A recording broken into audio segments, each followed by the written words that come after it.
Daisy, that night you were with friends. I know in some ways it's a night that you will never forget as long as you live.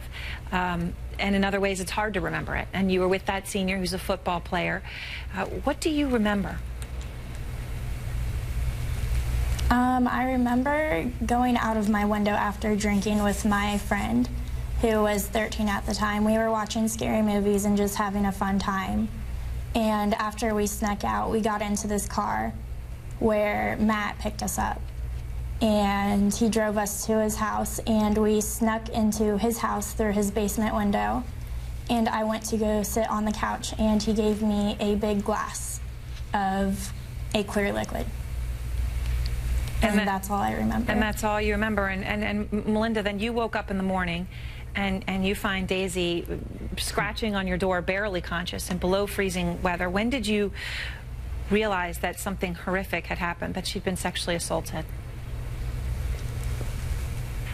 I didn't realize initially. When I heard something outside, I thought it maybe was the dogs. It was about 5 in the morning. It was 10 till 5, and I just heard something outside and got up and went out, and my youngest son and I found Daisy in the yard.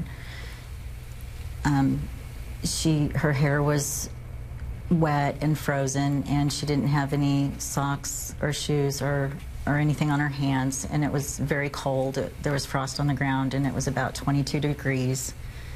So we initially got her inside the house and tried to warm her up, and at that point I couldn't figure out what had happened. It wasn't until I undressed her to put her in a warm tub that I realized that maybe she had been sexually assaulted.